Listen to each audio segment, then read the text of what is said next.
In a small Nigerian village, where a woman's worth is measured by the children she bears, Adaeze lives in darkness both from her blindness and from the cruelty of her husband, Okonkwo. When he casts her out like refuse for being barren, she becomes a beggar on the streets of Lagos. But the universe has a strange way of balancing scales. Years later, a chance encounter with a desperate young girl sets Adaeze on an unexpected path that will transform her into a beacon of hope for hundreds, while her former husband descends into the very pit he dug for her. This is a story of resilience, divine justice, and the truth that real vision comes not from the eyes, but from the heart. The compound was silent except for the sound of Adaeze's belongings hitting the red earth outside the gate. Her wrapper, her old slippers, the wooden comb her mother had given her before she died.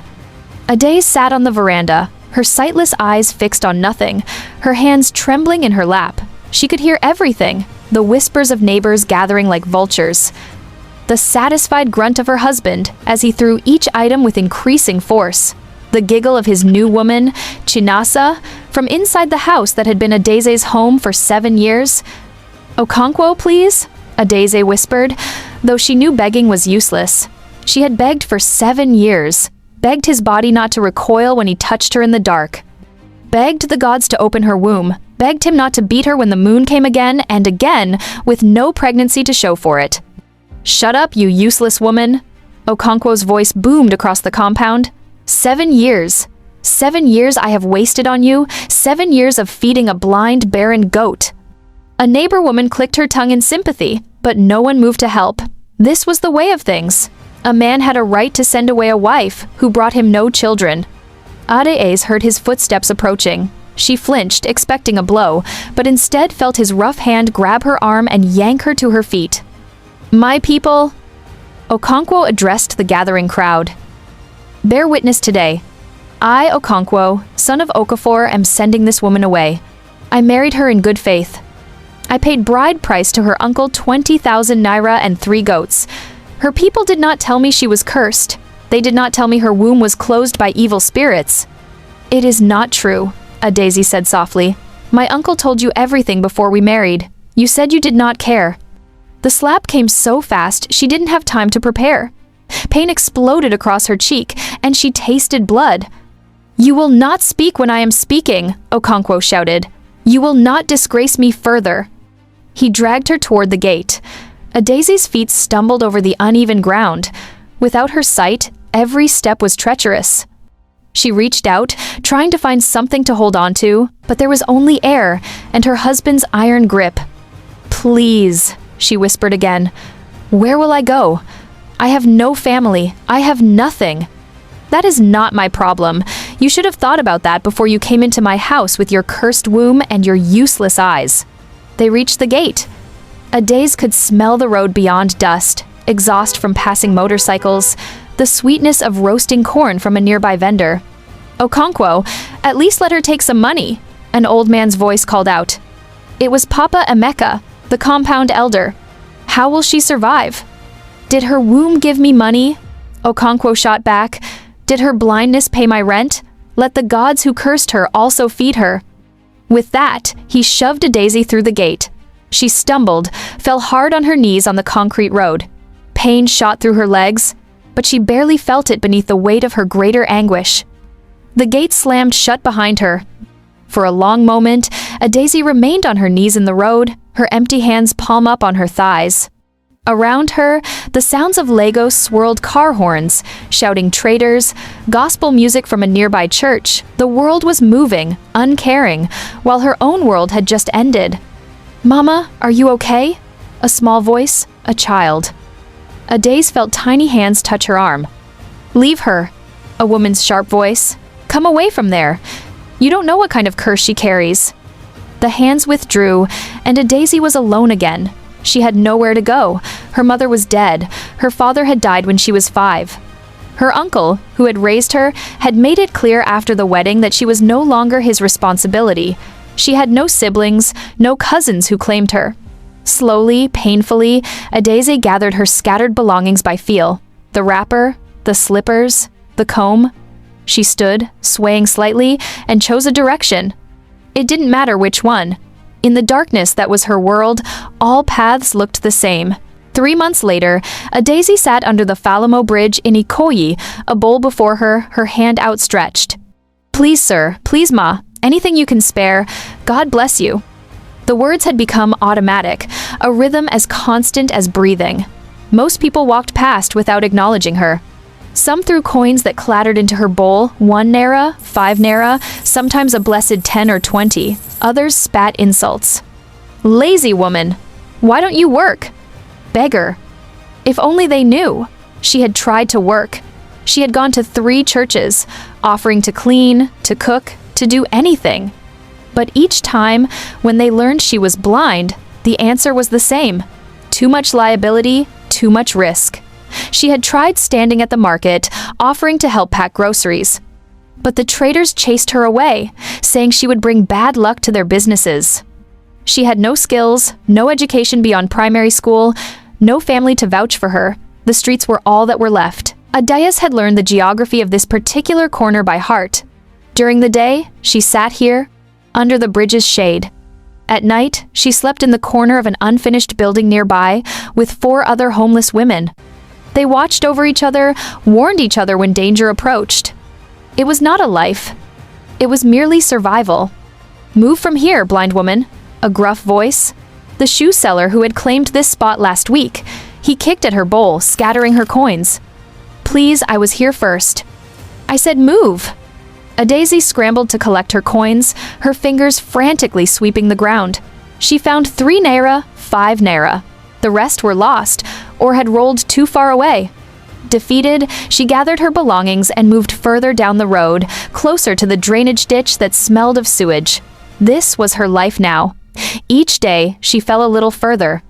Each day, she wondered if it would be her last. At night, lying on the cardboard that served as her mattress, Adiez prayed, not for restoration, not for revenge, simply for the strength to see another sunrise, even if her eyes could not perceive it.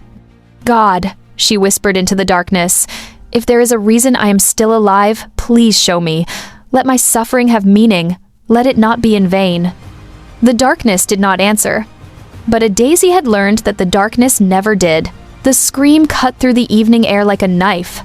A Daisy sat up from where she had been resting against the bridge pillar. It was a child's scream high, terrified, desperate. "Somebody help me! My sister! Please!" Footsteps running, people shouting. A Daisy stood, her heart pounding. The commotion was coming closer. "What is happening?" she asked a passerby. "Small girl." She carried her baby sister on her back, and the cloth loosened. The baby fell into the drainage. Horror washed over Adayez. The drainage, she knew how deep it was, how fast the water ran during this rainy season. A baby could drown in minutes. "Somebody go inside and bring her out," the older girl was screaming. "Please." "It's too dangerous," a man said. "The current is too strong. We will call the authorities." "She will die before they come," the girl sobbed. "Please." Something stirred in Adayze, a memory of her mother, who used to take her to the stream before the illness took her sight. Her mother had taught her to swim in those waters, to navigate by sound and touch. "Where's the baby?" Adayze called out. "Exactly where?" "Who is that?" someone asked. "The blind beggar woman." "What can she do?" But Adayze was already moving toward the sound of rushing water. Her hands found the edge of the drainage canal. The water was high, fast, furious. "She fell near the second pillar," the girl cried. "I can hear her crying, but I cannot reach her." A Daisy listened. There, beneath the roar of water, a faint wailing. The baby was alive, but stuck somewhere. "Don't be foolish," a woman grabbed her arm. "You will die in there." "Then I will die trying to save a life, instead of dying here like a rat," Adayez said quietly. She shook off the hand and lowered herself into the drainage. The cold water shocked her system. The current pulled at her legs immediately, trying to sweep her away. But a Daisy had lived in darkness all these years. She had learned to trust senses others ignored. She moved along the wall, hand over hand, using the pillars as anchors. The baby's cries grew louder. There, she could feel a change in the water's flow. An eddy, a pocket where something was caught. Her hand touched fabric, then a small arm. The baby. The child was wedged between a pillar and a plastic container, held in place only by her wrapper. Adayas felt around carefully, her lungs burning, her body screaming at her to surface. She found where the cloth was snagged and worked it loose. The baby came free. Adazi clutched the small body to her chest with one arm and used the other to pull herself back against the current. Her muscles burned. Her head broke the surface once, twice, gasping for air. Hands reached down, many hands, pulling her up, pulling the baby up. Adazi collapsed on the concrete, coughing water, shivering. Someone took the baby from her arms. She heard the child crying strong, angry cries. Alive. She's breathing. The baby is okay. Did you see what that blind woman just did? Adaze lay on the ground, too exhausted to move. She felt a small body throw itself on her, the older sister. Thank you, the girl sobbed. Thank you, thank you. You saved Chioma. You saved my sister. A crowd had gathered. Adaze heard their murmurs, felt their presence. Who is she? That blind beggar who sits under the bridge. She went into the water without seeing anything. God used her. Someone draped a dry wrapper around her shoulders. Someone else pressed money into her hand, she didn't know how much. But it wasn't the money that made her hands shake.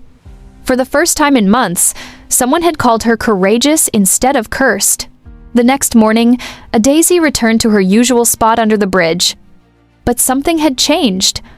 More people stopped. More people gave, and they spoke to her differently.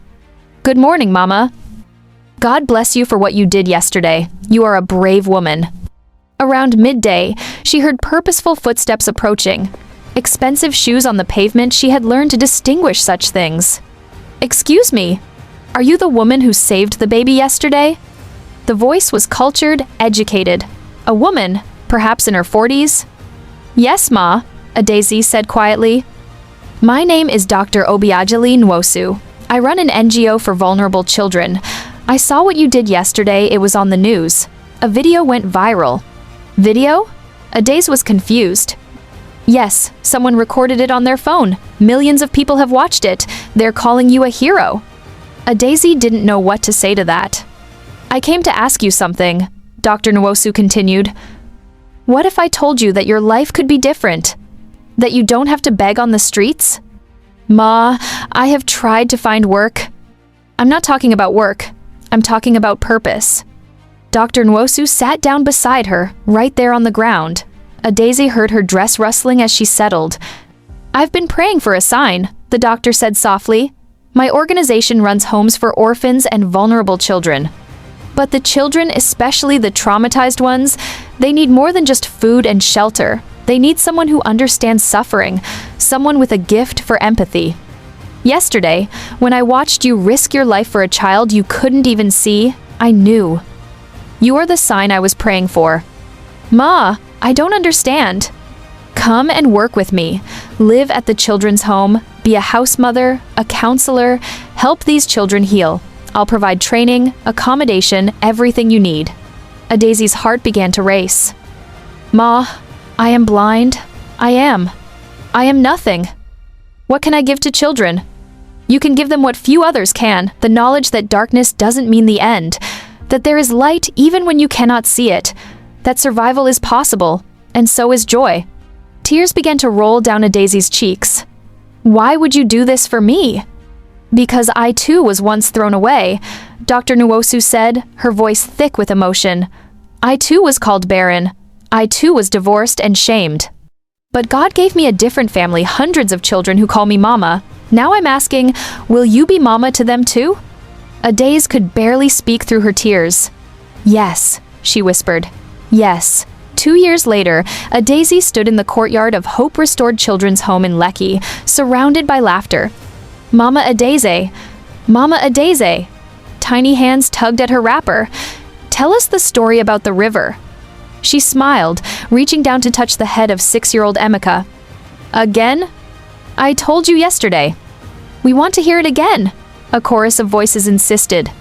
Adaze had learned all 43 children by voice, by touch, by the particular way they moved. She knew that Emeka shuffled his feet when he was nervous. That 8-year-old blessing hummed when she was happy. That teenage chitty became very quiet when memories of his past haunted him. She had become their compass, their anchor. When they woke screaming from nightmares, it was Adeze they called for.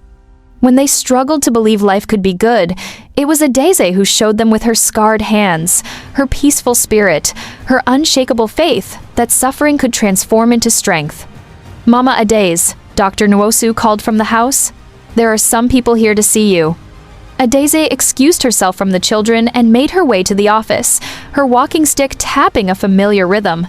She had learned every inch of this place, her true home. Adeze, Dr. Nwosu's voice carried an odd tone. These people are from the television. They want to do a story about your work here. The video from 2 years ago still inspires people, and they want to do a follow-up. Television? Adeze's chest tightened. She had never liked attention. It would help the organization, Dr. Nwosu said gently. Many more children could be reached if people knew about our work. Adeze nodded slowly. If it would help the children, she would endure anything. The interview took place in the garden. The reporter, a young woman named Kemi, asked her questions about her journey. Adeze answered honestly about her marriage, her abandonment, the streets, the rescue, and finally, this place. What would you say to your former husband if you could speak to him today? Kemi asked. Adeze was quiet for a long moment. I would say thank you. Thank you? Kemi sounded shocked. Yes. Because if he had not thrown me away, I would never have found my true purpose. I would have spent my life trying to be something I was not, trying to please someone who would never be pleased. Now I am exactly where God intended me to be. I am mother to 43 children. I am blessed beyond measure. Do you forgive him? Yes, Adeze said simply. Hatred is a heavy load, and I have enough to carry. The segment aired 2 weeks later and went viral. Donations poured into Hope Restored. The government took notice. Dr. Nwosu's organization expanded to 3 homes, then 5, then 10 across Nigeria. And in every home, there was a counselor trained in Adeze's method, leading with empathy, healing through shared pain. Adeze became known as Mama Adeze, not just to the children in her immediate care, but to thousands across the nation. She was invited to speak at conferences, to train social workers, to advise government programs. Her blindness, once her curse, became her credential proof that she understood how to navigate darkness. But she never forgot where she came from. Once a month, she returned to Falomo Bridge and sat with the beggars there, sharing food, sharing hope, sharing her story. You are not forgotten, she told them. You are not worthless. Your life can change in a moment. Believe. While Adeze rose, Okonkwo fell. It started small. Chinasa, the woman he had left Adeze for, gave birth to a son within a year. Okonkwo was overjoyed, parading the baby around the compound like a trophy. You see, he told everyone, it was not me. It was that cursed blind woman. But the joy was short-lived. Chinasa was not like Adeze. She was demanding, expensive. She wanted new clothes, new furniture, money for parties. Okonkwo found himself constantly scraping together funds to keep her happy. Then his business began to fail. Okonkwo was a produce distributor, bringing goods from the north to sell in Lagos. But suddenly, every shipment went wrong. Trucks broke down, goods spoiled in transit, a warehouse caught fire. One disaster after another, each one eating away at his capital. It is that blind witch, he muttered to his friends. She has cursed me. No, Okonkwo, Papa Emeka said. You have cursed yourself with your cruelty. The universe is balancing accounts. Within 2 years, Okonkwo was broke. He had to sell his car, then his belongings. Finally, he could not pay rent, and he was evicted from the compound he had thrown Adeze out of. Chinasa left him the same day, taking the child with her. You are useless, she spat at him, echoing the words he had once thrown at Adeze. I will not suffer with a poor man. Okonkwo found himself on the streets, exactly where he had sent his first wife. He tried to find work, but his pride made him difficult to employ. He tried to beg, but found that pity was a scarce commodity. One day, desperate and hungry, he heard people talking at a roadside food stand. You know that Mama Adeze, the blind woman who saved the baby? Okonkwo froze. Yes. Her story was on television again. She runs all those children's homes now. They say she has touched thousands of lives. What is her full name? Someone asked. Adaze Okafor. She said she kept her maiden name because she was married once, but that man threw her away. She said it was the best thing that ever happened to her. Okonkwo staggered away from the stand, his mind reeling. Adaze. His Adaze. The woman he had cursed and discarded. She was alive. She was thriving. She was celebrated, and he was nothing. It took Okonkwo 3 months to gather the courage to find her. He learned that Mama Adaze spent every last Saturday of the month at the Falomo Bridge, distributing food to the homeless. When that Saturday came, Okonkwo joined the line of recipients, his head low, his shame a physical weight on his shoulders. He watched her from a distance first. She moved with quiet grace, her walking stick in one hand, her other hand reaching out to touch each person she served, speaking words of encouragement. God bless you, my brother. Keep faith, Mama. Your situation is not permanent. She had changed, yet remained the same. Her face was peaceful now, the lines of suffering replaced by lines of compassion.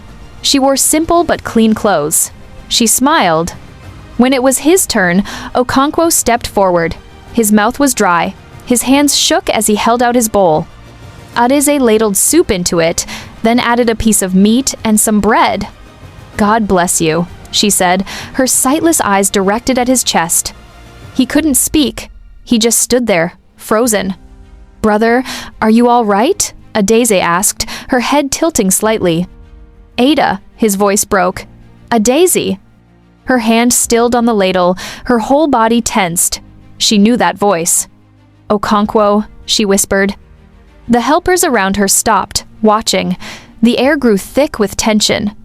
Okonkwo swallowed hard.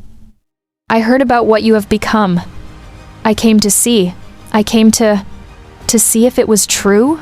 Adaze's voice was soft but steady. To see if the cursed blind woman you threw away like garbage actually survived? He flinched at his own words thrown back at him. I am sorry, he said, and suddenly he was weeping. I am so sorry, Adaze. I was cruel. I was evil. I deserve everything that has happened to me. Adaze was quiet for a long moment. Those around them had stopped working, watching this impossible scene. Okonkwo, she finally said, I forgave you a long time ago, not because you deserved it, but because I needed to be free. I don't deserve your forgiveness. No, you don't, but that's not how grace works. She paused. Are you hungry? Are you homeless? He nodded, then remembered she couldn't see. Yes. Then eat. There is food here for everyone, even you. She moved to serve the next person, but Okonkwo stood frozen, tears streaming down his face. Adaze, he called out. I heard they said you have many children now, that you are a mother to hundreds. She turned back toward his voice. A small smile touched her lips. Yes, she said quietly. The womb you called cursed turned out to be blessed in a different way. I could not give birth to children from my body, but I have given life to many through my heart. God knew what he was doing. Okonkwo sank to his knees on the dusty ground. The universe took everything from me. No, Adaze said firmly. You took everything from yourself with your pride and cruelty. The universe simply allowed you to reap what you sowed. But listen to me, Okonkwo, even now, it is not too late. Even now you can change. You can choose humility over pride, kindness over cruelty. Your story is not over unless you decide it is. She gestured to one of her helpers. Give him information about the rehabilitation program Dr. Nwosu runs for men who want to turn their lives around. If he is serious about change, there is help available. With that, she moved on, continuing her work, leaving Okonkwo kneeling in the dust with a bowl of soup in his hands and a lifeline in his future, if he was brave enough to take it. That evening, back at Hope Restored, the children gathered around Adaze as usual for story time. Mama Adaze, little Emeka asked, climbing into her lap. Why do bad things happen to good people? The other children grew quiet, waiting. This was a question many of them carried in their hearts. Adaze stroked Emeka's head, gathering her thoughts. Let me tell you a story, she began. Once, there was a seed that fell on hard, rocky ground. The seed cried to God, "Why have you put me here? I will never grow. I will die." But God said, "Be patient, little seed. Trust me." The seed endured harsh sun and heavy rain. It was stepped on. It was buried deep. It suffered alone in the dark. But slowly, something happened. The seed began to crack open, not breaking, but transforming. Roots pushed down deep, deep into the rock, finding water where no one thought water could be. And then, one day, a shoot pushed up toward the sun. Years later, that seed had become a mighty tree. Its roots were strong because they had to push through rock. Its trunk was sturdy because it had withstood storms. And because it grew in such an unlikely place, travelers from far and wide came to see it. They rested in its shade. They ate its fruit.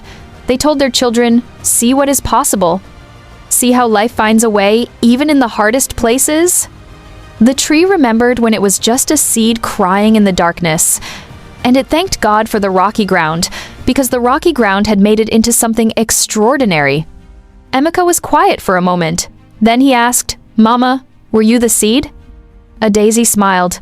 "We are all the seed, my child. Every person who suffers, who struggles, who feels thrown away, we are all seeds on rocky ground. And if we hold on, if we trust God, if we let our suffering transform us instead of destroy us, we become mighty trees that give shade to others." "What about the people who hurt us?" another child asked. "What happens to them?" "They have their own journey," a daisy said carefully. "Sometimes they learn, sometimes they don't, but that is not our concern. Our concern is to make sure that their cruelty does not make us cruel, that their hardness does not make us hard, that we break open, not break apart." Dr. Nwosu, listening from the doorway, wiped tears from her eyes. This was why Adaize's work was so powerful. She didn't speak from books or theories. She spoke from scars that had become wisdom. 5 years later, the National Children's Welfare Conference was being held in Abuja, and Mama Adaize was the keynote speaker. The auditorium held over 1,000 people, government officials, NGO workers, social workers, educators. She stood at the podium, her walking stick beside her, her face tilted toward the ceiling as if she could see the lights. "I want to tell you a story," she began, her voice carrying through the microphone. "It is the story of a woman who was called useless, cursed, worthless. A woman who was thrown away like trash. That woman was me. But this is not a sad story. This is a story about how the universe works in ways we cannot see. Even those of us with working eyes cannot always see them. When I was thrown out of my marriage, I thought my life was over. I thought God had abandoned me. I sat under a bridge and begged for coins, and I wondered why I was still alive.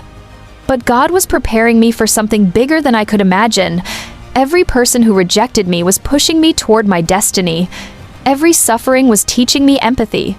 Every dark night was training me to be a light for others who walk in darkness. Today, I am a mother. Not to one child or two, but to thousands. I have touched more lives than I ever could have if I had stayed in that small compound, trying to please a man who would never be pleased. My message to you today is this: the people you write off, the ones you call hopeless, the ones society throws away, they may be the very ones carrying the solutions you need. Disability is not inability. Suffering is not the end of the story. And sometimes, the cruelest rejection is actually the universe redirecting you to your purpose. Do not judge by what eyes can see. Judge by what hearts can feel. Do not measure worth by productivity or conventional success. Measure it by compassion, by resilience, by the courage to keep going when everything says stop. And if you are someone who is currently in the darkness, someone who feels thrown away, hear me. Your story is not over. The seed is cracking open. The roots are going deep. One day, you will be a mighty tree, and others will rest in your shade. Hold on. Trust the process. Your season is coming. The standing ovation lasted 5 minutes. Among the crowd was Okonkwo. He had taken the lifeline Adaize offered, gone through rehabilitation, and now worked as a janitor at one of Hope Restored's facilities. He was learning humility, one floor at a time. He didn't try to approach her after the speech. He had no right to her time or attention, but he stood at the back of the auditorium, tears streaming down his face, and whispered into the air, "Thank you, Adaize. Thank you for being better than me. Thank you for showing me what strength really looks like." And somewhere in the universe, the scales balanced, and justice smiled. Moral lessons. True worth is not measured by what society values, but by the content of one's character. Adese was deemed worthless because she was blind and barren, but her true value lay in her compassion, courage, and resilience. How we treat others in their weakness reveals who we truly are. Okonkwo's cruelty destroyed him, while Adese's grace elevated her.